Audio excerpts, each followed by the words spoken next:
All right, so welcome everyone to the Nebraska Tech Collaborative webinar series. Today we are featuring the Jeffrey Rake School of Computer Science and Management with UNL, and then we will also have the Dyslexico team. So I'll pass it off to you, Jake, if you want to give a brief overview of the Rakes program.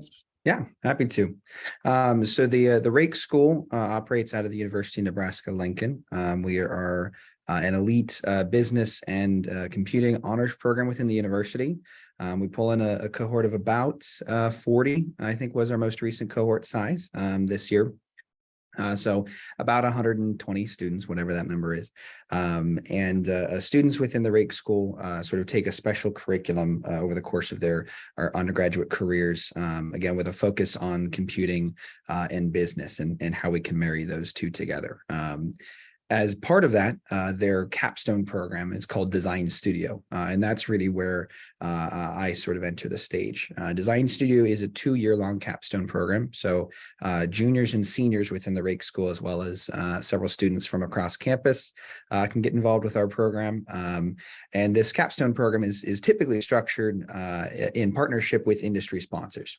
We will work with industry sponsors over the course of a year to work on a project. We'll assemble a team of 5 or 6 students and have we've had about 20 projects or so every year for the last couple of years. But certainly in the last year or two, there's been a growing interest in student-led startups going through Design Studio. So rather than, I'll say, the typical flow of an industry-sponsored project that we do with whomever is interested in working with our students, students now for the last year or two have been able to pitch startup ideas that they'd like to run through Design Studio, and they get the same central package. They get a team of about 5 or 6 students to work together on the project over the course of a year. We've also evolved our curriculum to focus more on some of the startup side for those students that are going through the program. So in addition to running, let's see, last year we ran 17 Design Studio projects. We ran 3 what we call startup studio projects. Dyslexico, we've got the team here joining us today. They were one of the teams that was part of our program this last year. We're happy to say they'll be back again this coming year. So they were one of 3 teams. We also had TAP and Beacon. These were 2 student-led startups as well that ran through our program this last year. So the Dyslexico team I've been able to work with, like I said, for about the last year. And it's been really awesome to see them work on their project. They are, I'm sure they'll talk more about it, but they've been building some software that will help dyslexics navigate a world not made for them. And so it's been awesome to be able to work with a team. Like I said, we've been developing a catered curriculum that focuses on things that you might not typically see in a normal sort of Design Studio project. Things like how to go for funding. What is it like to incorporate? How do you form an LLC? What is an LLC in the first place? Stuff like that. We've been able to leverage connections from across campus, as well as from the Lincoln and Omaha and Greater Nebraska community as well. We don't want to kind of be the source of all things. We just can't. And so we've been able to work really closely with several strategic partners on campus and in the community, which has been a huge help. And one of those partners is Mike Castling. So Mike, I will probably hand it off to you to talk a little bit about your involvement with the project. But I'll kind of end my little spiel with this, saying that it's been great working with the Dyslexico team. I'm excited to be a part of this today. Mike, I'll hand it off to you. Thanks, Jake. I appreciate it. So I'm Mike Castling. I'm chairman of Sequence Health. Sequence Health is a health tech company. With our whole focus on improving health outcomes and access. We really focus on businesses that are not just technology by themselves, but technology plus services. I believe that's the key to healthcare, is to have those services wrapped to it. The original and still the flagship of the company is called Castling Diagnostic Imaging. Now Castling, we're Siemens' largest global partner in diagnostic imaging and therapeutics, and have been around for 40 years. Sequence was started about 12 years ago, and currently we have about 12 different businesses within the healthcare space that we either own or have invested in. So I got asked to be part of the Rakes board probably about 4 years ago, 3 or 4 years ago, which has been a great experience. But part of my push probably the last 3 or 4 years is really growing the entrepreneurial ecosystem in Nebraska. I'm a big believer if you have a strong entrepreneurial ecosystem and a vibrant one, it helps raise all ships. So not only the startups, but 40-year-old companies like us or 150-year-old companies like First National Bank and others, or Nelnets or Huddles, that really helps. So how can we start driving and growing that? And I think a lot of it starts at the universities, and specifically at the University of Nebraska, is how do we get more people to start up businesses to drive this and hopefully start those businesses and keep them in Nebraska and are successful. So being part of the Rakes board, I got asked to sit in and evaluate what would have been last year, the kids who were interested in startup. I think we had probably 6 or so that presented to us. There was 6 of us on the committee, and we kind of gave them feedback and talked about it. And then it was up to us to decide who would go forward, obviously also putting funding forward. I had a direct tie with Dyslexico, since I myself am dyslexic. I was diagnosed, I can't even, 1st or 2nd grade in there. I was fortunate to have a mom that was very focused and spent a lot of years with me retraining my brain. But as they know, as the team knows, once you're dyslexic, you're always dyslexic. So I thought it was great. So I sponsored them. But it's actually been a ton of fun to do it. I am not a technology person. I'm not a programmer at all. So fortunately, they're really good at what they're doing there. But just to help them look at it from a business standpoint and how to really get a business off the ground and make it successful has been a ton of fun. And it's actually been interesting. Rick's has done a great job to bring back the groups that are part of Startup Studio and bring in other people besides myself to have them present and critique them and give them feedback and thoughts and ideas. And I think the goal here is just to help them become successful business leaders and business owners. So it's been a ton of fun. Awesome. So Bridget, I'll pass it off to you if you want to. Yeah.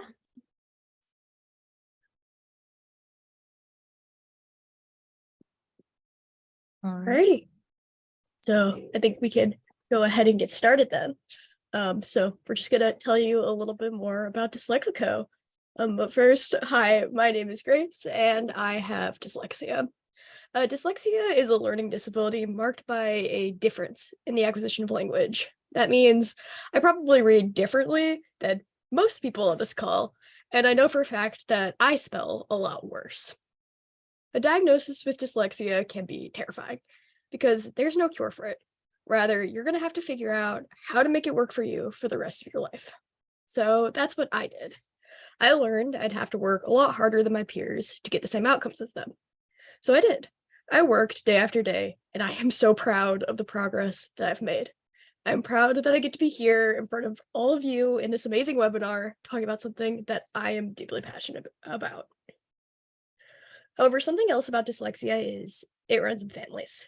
So when my younger sister started exhibiting the same symptoms I had at her age, I was terrified because I knew how hard it is to make this all work.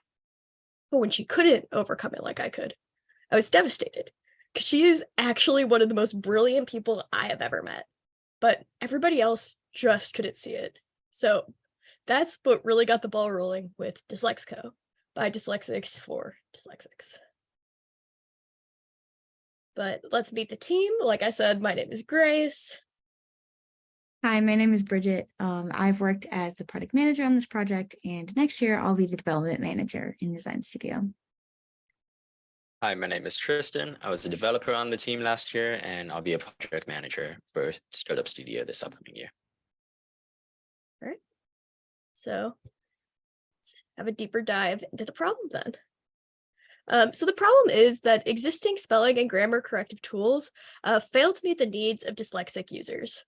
First, they may miss errors or give up entirely. When the error frequency becomes too high, some tools may assume that you are not even writing in English anymore, and then stop checking it.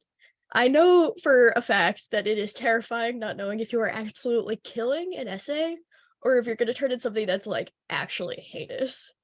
Next, they may actively harm users through incorrect suggestions. A lot of tools attempt to grow and learn with you. However, dyslexic users are notoriously poor validators. An example of this is my younger sister. It's almost impossible for me to write coherently on her phone because she's just had so many misspellings that she's just marked as correct. Finally, a lot of tools are impractical due to a childish user experience. There's this idea that dyslexic folks are kids, but we come in all ages. We are doctors, we are lawyers. It's a question of finding the tools we need to navigate a world not made for us. Dyslexics are underserved, but we are not few in number. 10 to 20% of the population has some form of dyslexia. That's 6.6 million people at minimum who are severely impaired. 49.7 million people in the United States alone are facing dyslexia without sufficient tools. Our mission is to provide people with dyslexia the tools they need to navigate a world not made for them through AI-powered spelling and grammar corrections. But all of this is fairly theoretical. To see the problem in action, let's look at a real piece of dyslexic writing. This was written by a dyslexic student and checked using Microsoft Word. You can see that there's one minor suggestion, but overall this writing is marked as functionally perfect. However, if we go on to the next slide,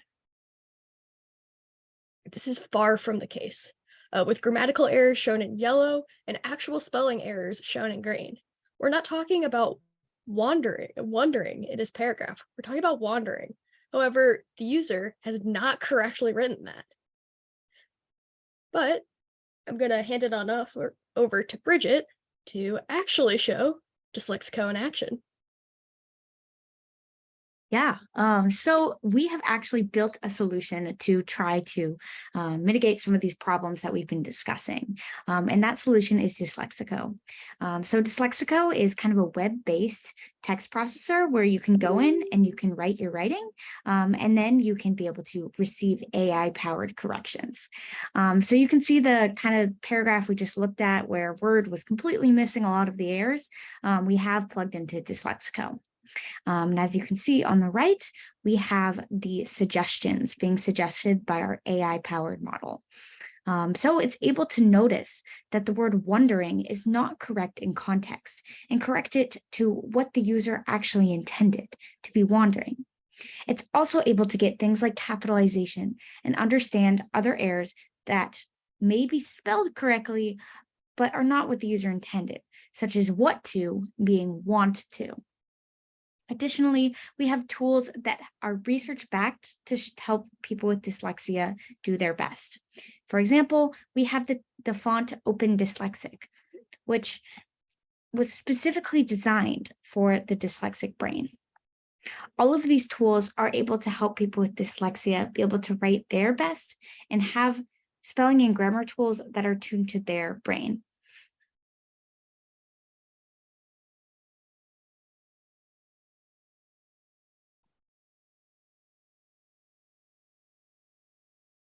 So, are you still able to see the screen? Yep. So when we kind of look at how this stacks up against other solutions, we can kind of look at an example against Grammarly and Word, two popular spelling and grammar solutions on the market today. When we look at the comparison between Dyslexico, Grammarly, and Word on a piece of severely dyslexic writing, Dyslexico is able to catch the most errors and understand what the user meant in context. In addition to our baseline AI-powered writing tool, we also have accessibility features like text to voice, custom spacing, accessible fonts, and easy copy and paste. Additionally, we have created a fully integrated user experience with the ability to save and edit documents, log into your personal accounts, and export documents when you're done writing. But don't just take our word from it. Listen to some of our praise from our beta testers. Our beta testers were blown away how Dyslexico was able to understand what they were talking about in context. It loved how it was able to read their paper back to them and provide an aesthetically pleasing experience that we know is backed in research that shows simpler UIs are better for people with dyslexia. We are so excited by the value we're able to already offer our beta testers, and we're so excited to continue improving the product to make the best tool for them. Of course, we're not just a project, we're also a small business. And with that, Rakes has kind of been able to provide some of the business side of education, in addition to the software side of education, to help us not only create an amazing product, but create a business model that can help us grow and continue to serve more users. We have a 3-tiered business model with Dyslexico Premium, Dyslexico Lite, and Dyslexico Educator. Dyslexico Lite offers a free version of the product. So users can kind of get a taste of Dyslexico and have a limited amount of checks to their writing per day. Then we have Dyslexico Premium, which is the paid subscription version of Dyslexico. This could be compared to something like Grammarly Premium, where the user pays for a monthly subscription and is able to get all that Dyslexico has to offer. Finally, we have Dyslexico Educator, which is working to bring Dyslexico into the schools of the students that inspired its creation in the first place. This is targeted towards school districts, so they can provide our tooling to their students to help them do their very best in the classroom. So we have been working on Dyslexico for over a year and a half now, and we have been so blessed to be a part of the Rakes Startup Studio. So back in 2021, I believe 2022, a year and a half ago, we first kind of pitched the idea to the Rakes Startup Incubator. And at the time, this was Grace's passion project. And she just really wanted to have the most impact and be able to help as many people as possible. And we are so blessed to be taken on by Mike Kessling and be able to kind of dive into this project for a whole year with the help of the Rakes staff. Then back in February 2023, we began our first private beta testing. It was so exciting to get Dyslexico in front of real users. Then back in March, we were so excited to be accepted into a second year of the Rakes Startup Studio Accelerator. That means for the next school year, we'll continue building and growing and improving Dyslexico through our UNL capstone project. Then back in April, we are so excited to finally announce our public beta launch to kind of open Dyslexico up for a wider amount of beta testing. And then back in May, we worked with our first school to pilot Dyslexico in a dyslexia-specific school. We're so excited for what the future will bring and the opportunity to continue working on Dyslexico through Rakes and get it out into the community of people who need it most. We also had the opportunity to compete in business plan competitions in the Lincoln area, one of which was the new venture pitch competition held at the UNL campus annually. We were so excited that we were able to win that pitch competition and not only get really great feedback, but be able to win a cash prize in order to fuel Dyslexico on forward. In addition, we were able to win other competitions like the 3-2-1 and the rolling pitch competition. It was so exciting to not only be working on our product, but be able to improve our business and be able to engage with the Lincoln community as we continued to grow and iterate our idea. Thank you so much. And if you have any questions, always feel free to contact us at info@dyslexi.co or just check us out for yourself at dyslexi.co. Thank you. Awesome. Thank you so much, the Dyslexico team, for sharing about you guys, and congratulations on all your guys' success so far. So we will open it up to Q&A, but I do have a question right off the bat. So you guys got approved for your second year with the Rakes Startup program. So what are some kind of milestones or some features or ideas that you guys have in mind to hit for next year's for your capstone project? And then what is the ultimate end goal of Dyslexico? What would you like to see the business go? Yeah, so I can kind of start by taking that first part about what's next when it comes to the development direction of Dyslexico. So kind of the one thing we really want to start by building out is our educator experience. So we really want Dyslexico to be a tool that can be used by the educators that are so passionate about helping people with dyslexia and be used in the classroom to help students be able to do their very best and succeed. So in order to do that, there's some goals to kind of build out that educator experience, to allow educators to be able to understand the errors the students are making and be able to use that information to teach them even better. So as we move forward, we want to, first of all, expand on our software development direction and continue to build out those features. But we also want to do some more pilot tests with schools. So we're currently having conversations with some really great schools in the Omaha, Lincoln area in order to get kind of our solution in front of their students and make it the best it can be.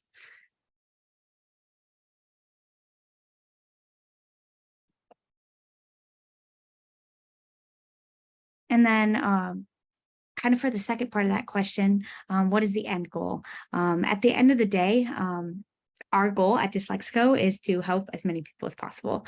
And we are so excited to kind of define what that means. And at the end of the day, kind of with any startup, our two kind of paths are growth or acquisition.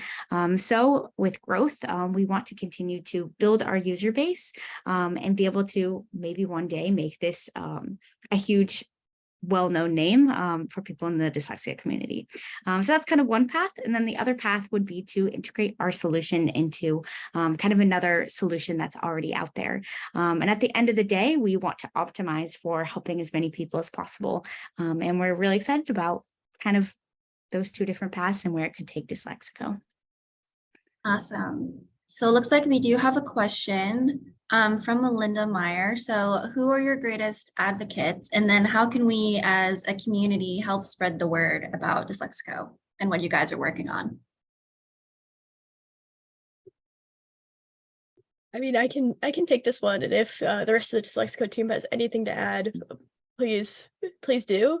But our greatest advocates so far have been the connections that the Rake School has put us in contact with.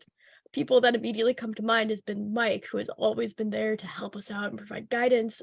Our coach, Bill, who has been absolutely amazing, who was facilitated through the Rakes program, who is always there to help us out.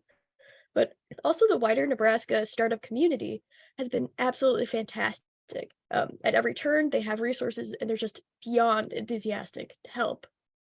In terms of spreading the word, if you know anybody affected by dyslexia, we would always love to chat.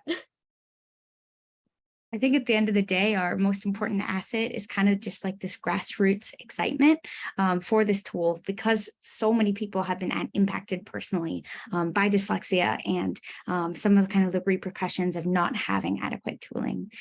So if you or someone you know has a personal story or just wants to connect, feel free to reach out. We're always excited to talk about to more people in the Nebraska community and find new ways and new avenues to get involved.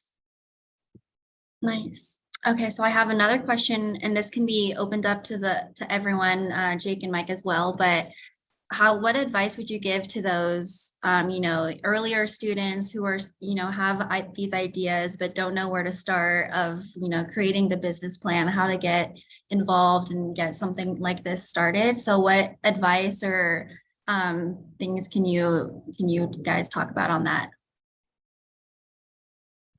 And maybe if the Dyslexico team want to talk about on the student side, and then Jake and Mike, you guys can talk about maybe on your guys' side. Awesome.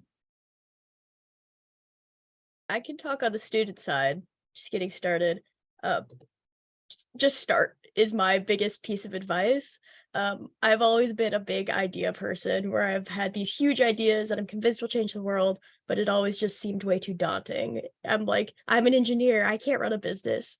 But just starting, figuring out what you don't know, and then getting the feedback to flesh an idea out has been a life-changing experience for me. Kind of adding on to that, it's most important, like Grace said, it's most important to start because you can pivot and you can change to better fit whatever customer you're trying to help. It's just most important to actually have a core idea in mind that can change as time goes on.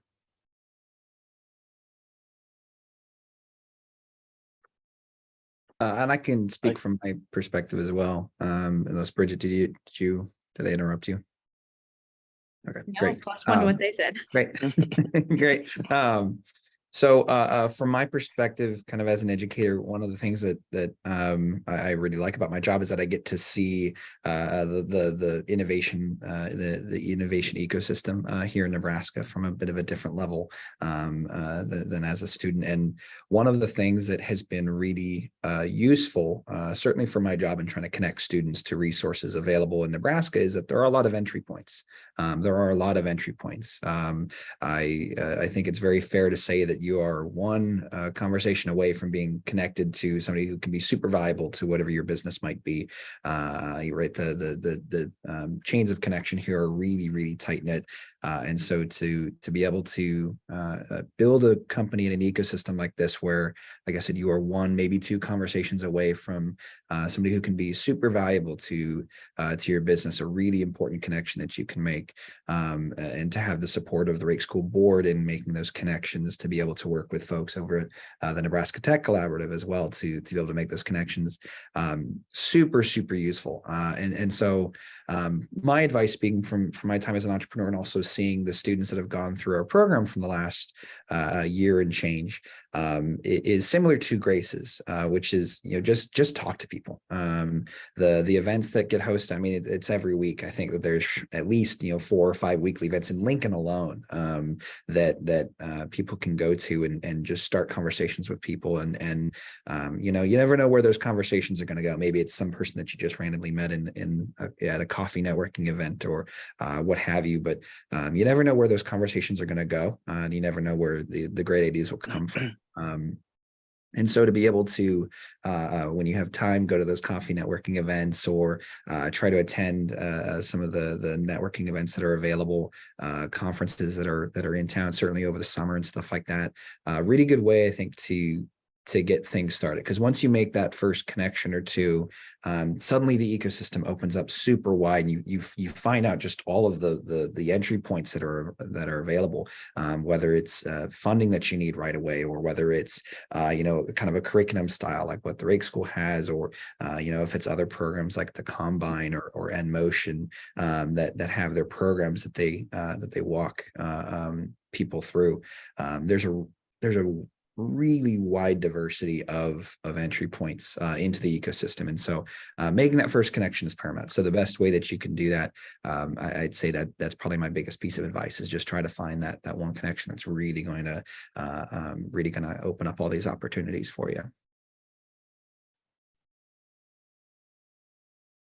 Jake said it so well, I don't have anything to add, other than it is a growing ecosystem and tons of support out there. One of our focuses on the Rakes board, with Andy Stoll and others, is to also create more resources right on the UNL campus for anybody interested in that. But there is tons of resources that are either out there or being formed to support and grow this ecosystem.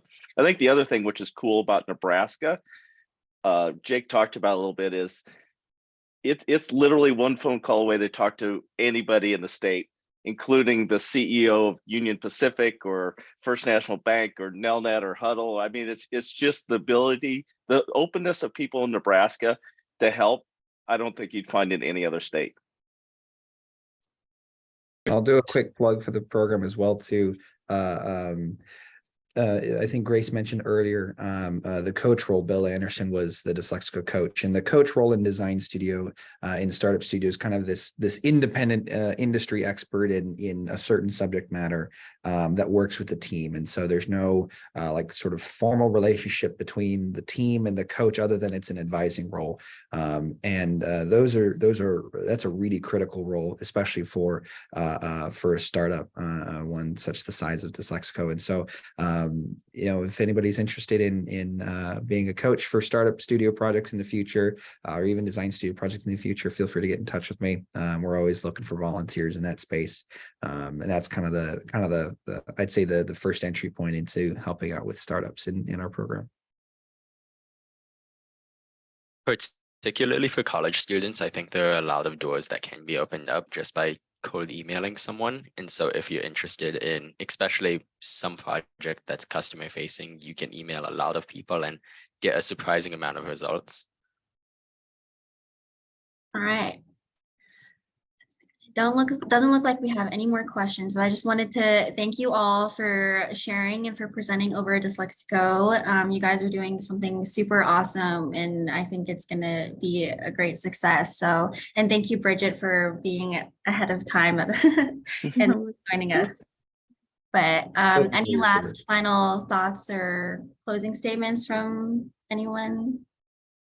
I'd probably just like to say, just working with the Dyslexico group, and this is probably for all entrepreneurs, but how a couple things, they're so focused and determined. Obviously, whenever you're doing a startup, there's lots of hiccups, roadblocks, closed roads that you have to work through, and they've been very focused and dealing with those, and they've dealt with those constantly. I think the other thing which is great that they did, and all should be open to this, is just feedback. They got tons of feedback from myself, also other business and entrepreneur leaders when they presented in front of panels, and even Beacon and TAP really took what people said to heart and went and reacted to it and did things, whether it was business or pricing or direction. I think all those are important traits, but the Dyslexico team, very proud of what they've done. Yeah, and to provide my 2 cents, first of all, thank you for having us. This was awesome to be able to talk a little bit about the program and to sit on a panel with Dyslexico and Mike. And I think one of the things that I'll encourage people to take away is that working with students is super awesome. And so if you are able to connect with our students either on campus or kind of the larger ecosystem, a lot of times students are not only trying to build a business, but they're building the business for the first time. And so there's a lot of support that we're able to provide within the Rake School, but any ways that the community can help when it comes to being able to call up a day or two ahead of time and say, hey, can you talk to this team about subject X or topic Y is super useful. So happy to make any connections like that going forward. Just to add on to that, I'd encourage any entrepreneur or business leader that likes what they're hearing today to reach out to Jake or even myself to be a sponsor, or also just be a mentor. We're actually trying to create a list of mentors that these young students can access. So anybody who's interested, please reach out. Awesome. Well, I'll send a couple follow-ups to all of our registrants and our attendees today with your guys' information, but thank you guys again for joining us today. And that concludes today's webinar. Thanks for having us. Thank you. Thanks for having us. Thank you.